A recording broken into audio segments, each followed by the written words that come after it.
triangles are classified and how the Pythagoras theorem and trigonometric ratios are uh, involved in right angle triangles. Basically, every triangle which has a 90-degree angle is called a right angle triangle. Like we have a right angle over here in the first triangle, then we have a right angle here. It is also a right angle, 90-degree angle. And in this triangle, we do have a right angle as well. Now, every triangle which has a 90-degree angle is called a right angle triangle, and its sides are classified in a very specific way.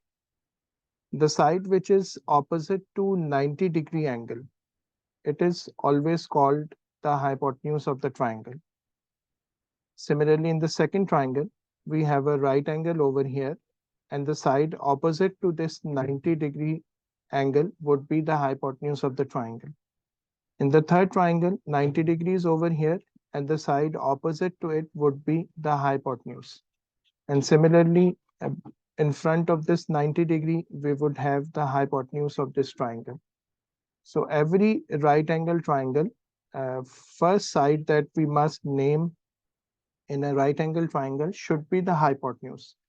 And the location of hypotenuse is very simple to find.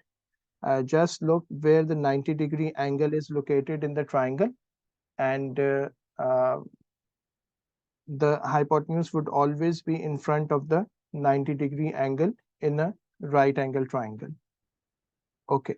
Other two sides are named as opposite and adjacent. And for that, we have to consider one more angle in the triangle. For example, if this angle is considered in the triangle, then the side opposite to this angle theta would be the opposite. So if we consider theta over here, then the side opposite to this theta would be the opposite of this triangle. And if we consider theta here in the triangle, then the side opposite to this theta would be called opposite or perpendicular. The side which is opposite is not necessarily a vertical side. It could even be a horizontal side also. Similarly, in this triangle, if I consider this angle theta, then the side opposite to this theta would be called the opposite of the triangle. And similarly, if I consider an angle theta over here, then the side opposite to this theta would be called the opposite or the perpendicular. So this is how the two sides are decided. The first one was hypotenuse of the triangle, which would always be in front of the 90-degree angle. And the second side in every triangle was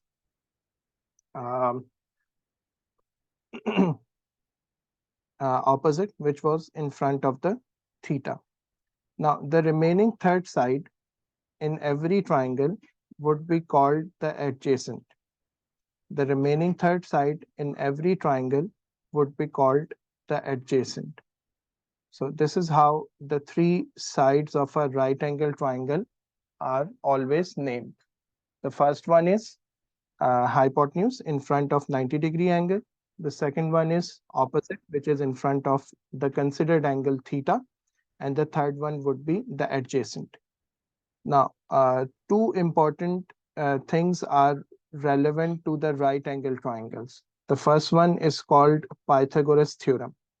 And the Pythagoras Theorem says that square of the hypotenuse is always equal to the sum of the squares of opposite and adjacent.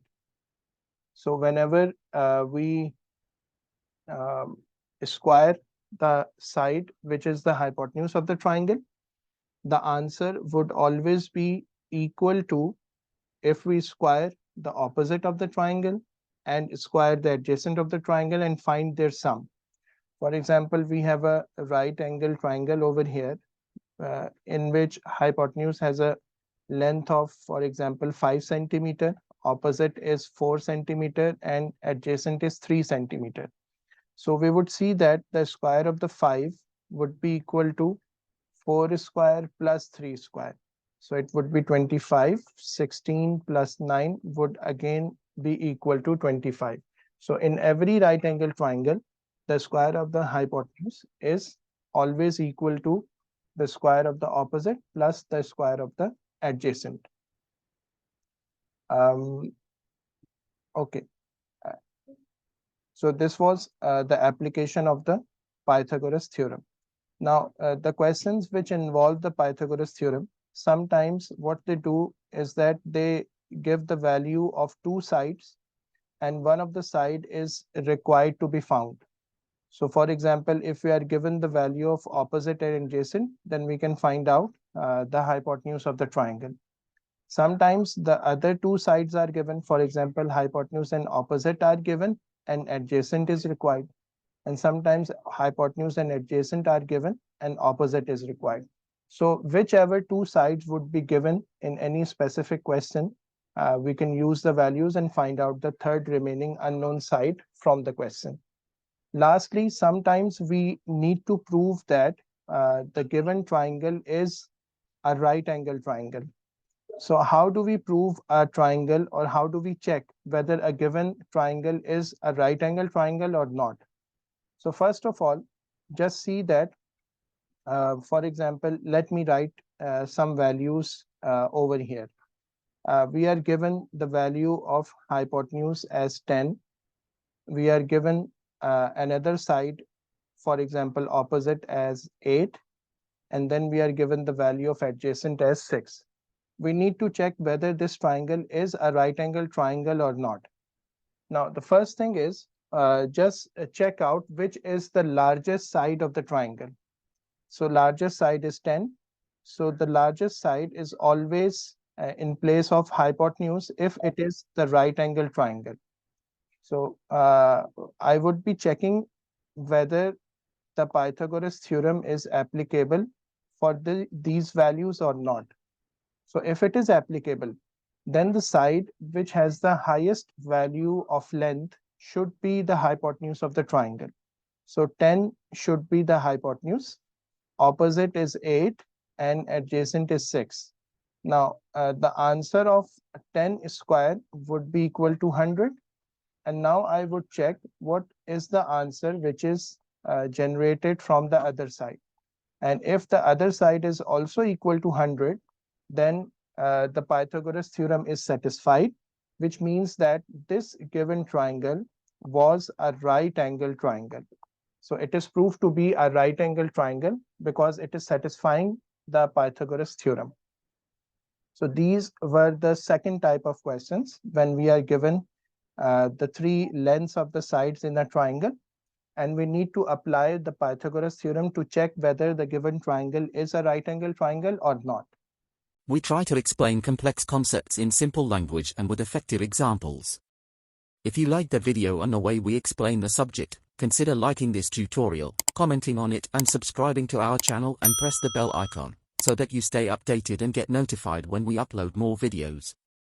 Thanks for watching.